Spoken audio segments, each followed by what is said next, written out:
All guests on ZASLOW Show 2.0 brought to us by the official beer of the program, Johnny Cuba. European roots with that Caribbean soul, a refreshing German lager in a can. How else are you going to get ready for Canes and Gators this weekend? Pick up a six-pack of Johnny Cuba, your local Sedanos, Presidente, Winn-Dixie. Go to johnnycuba.us, use the Johnny Cuba locator, find the nearest location to you. Make sure you always drink responsibly. And don't forget Johnny Cuba's mantra, stay tranquilo. Someone who is likely not very calm leading into this weekend's game is John Michaels, 680 The Fan in Atlanta, morning 6 to 10 a.m. And you may be saying to yourself, ZASLOW, why are you having an Atlanta radio host on ZASLOW Show 2.0 to talk about the Hurricanes? And if you could just show people who may be looking on the YouTube channel, John, I mean, you are all tatted up with the Miami Hurricane gear. You got the Miami Heat tattoo there. You got Canes. Look at that. You got the U.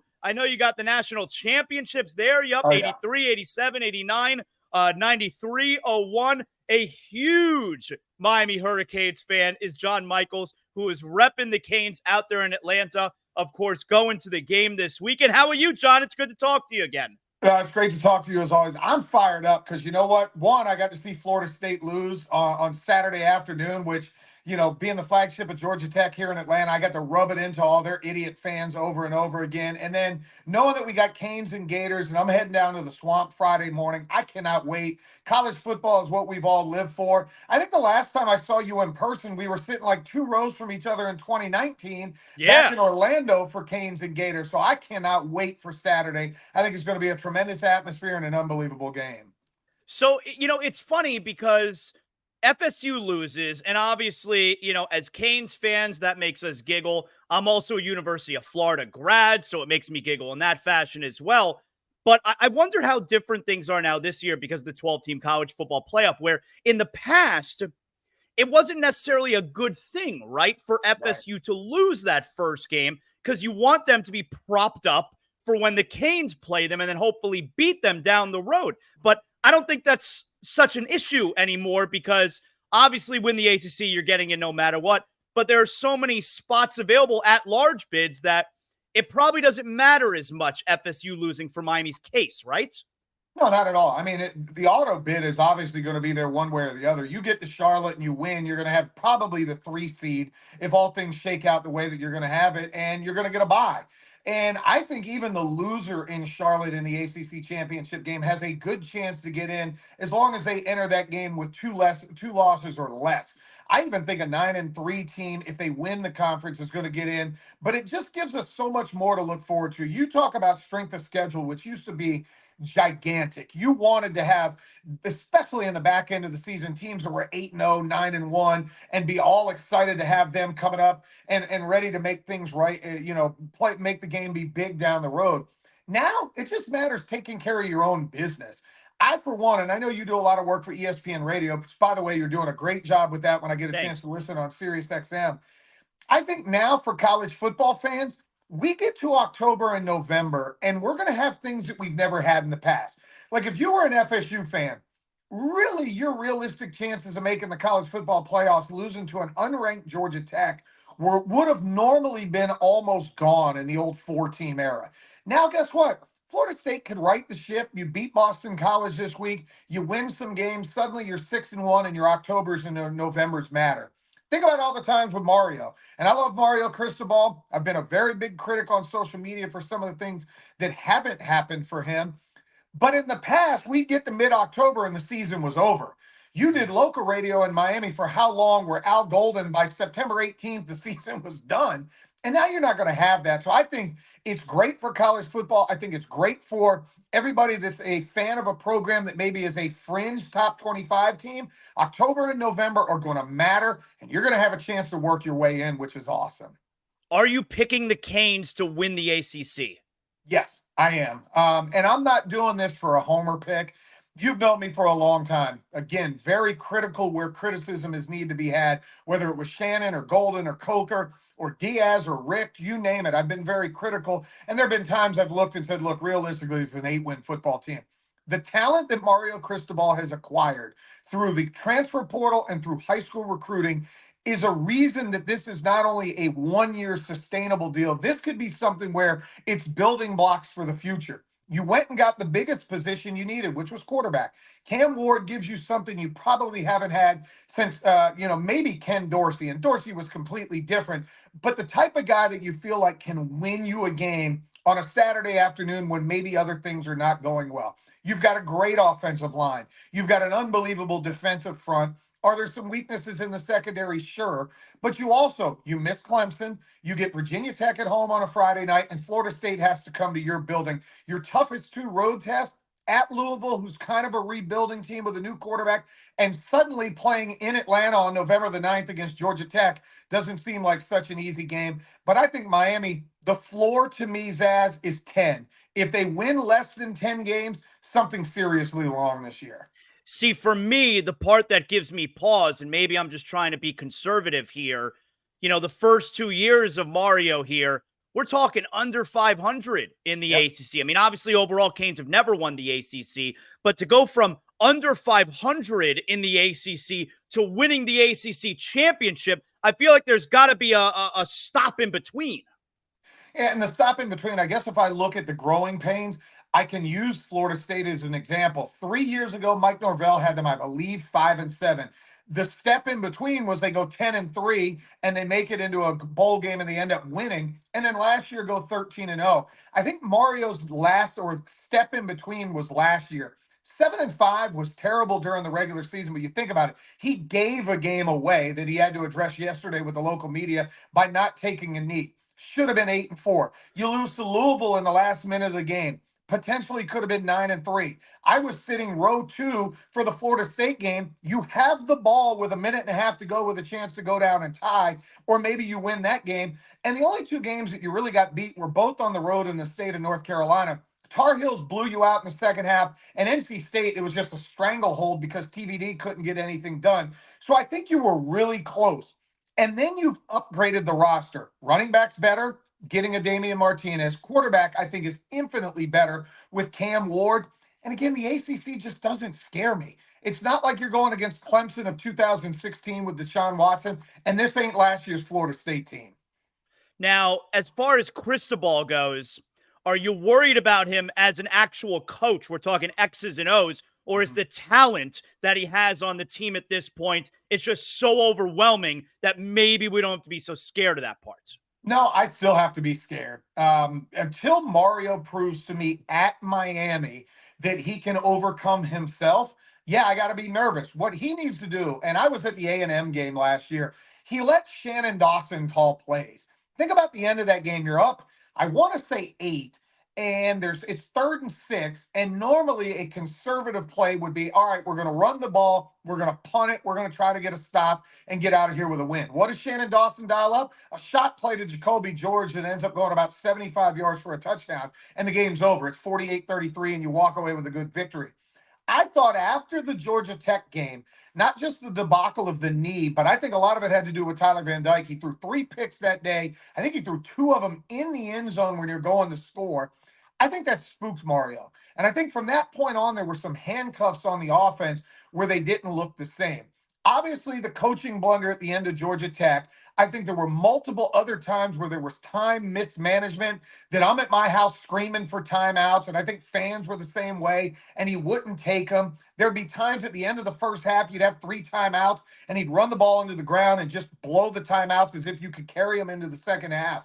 The talent is better, but it does scare me, and it really starts Saturday at 3:30. Can you go on the road? Maybe equal, a little bit lesser opponent in Florida. I think Miami has more talent than Florida, but can you overcome yourself in a game that means a hell of a lot for your program, and I think a hell of a lot for the coaching regime?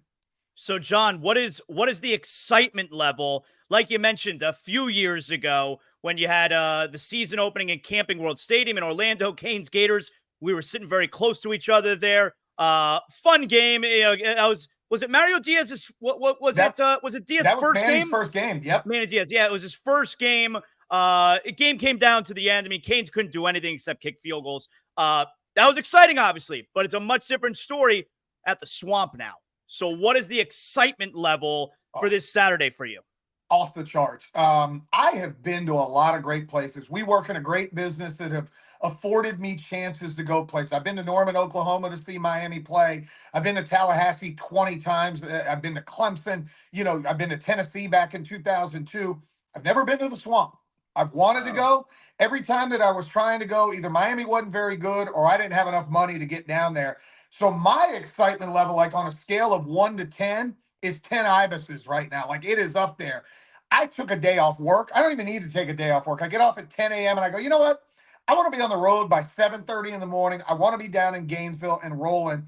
And then the excitement of legitimately thinking Miami's good. My son is 15 years old. He comes to me every year and goes, Dad, is Miami ever going to be good? Or all these things down in our basement just made up stuff? Like he's never got to see them good. And I told him this year, legitimately, they're going to be good. I saw a lot of national pundits picking them to go to the college football playoffs. And normally I'd be like, man, I don't like to hear people talk about Miami in a good way.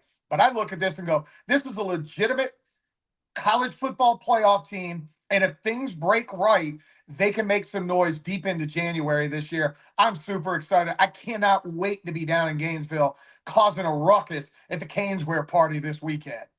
So, let's get back to that in a second because I do want to remind people about what CanesWear is doing, of course, on Friday night. I've been in the Swamp for Gators Canes twice. Once when I was in school there, so this is back in 03, either 02 or 03. 02, yep. Yeah, 02. And it's funny. The Gators blocked a punt and I believe returned it for a touchdown early in the game, which made it, I think, 9-7 Gators in that moment. But, this the Ken Dorsey Canes. They ended up still being ahead by like 3 touchdowns by halftime. They killed them in the second half. But the Gators went up like 9-7 with that block punt. It was my first time ever in the Swamp. I just enrolled there because I was a transfer.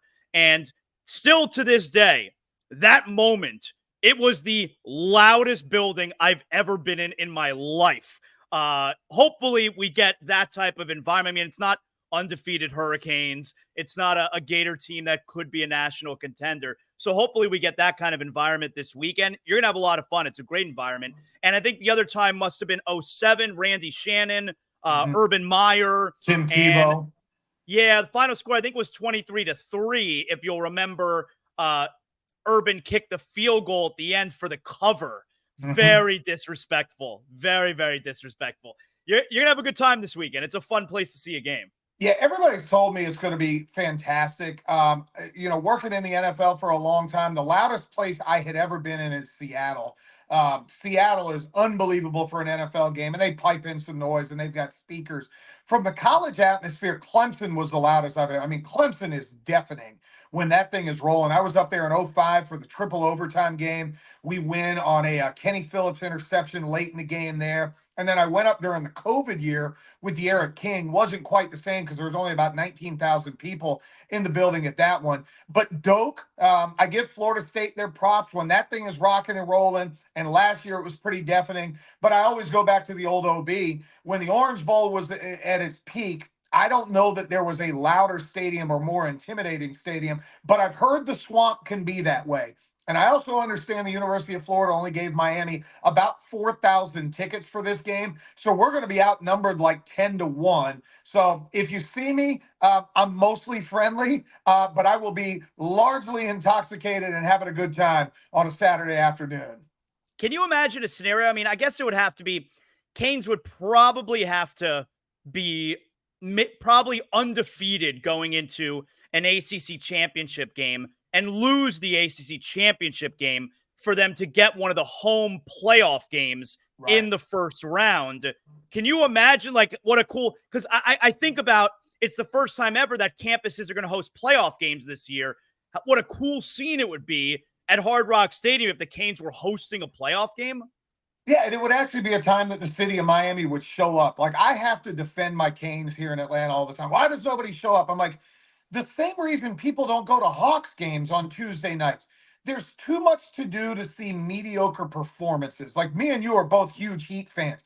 Guess what? The Heat sell out because the product on the floor is always competitive.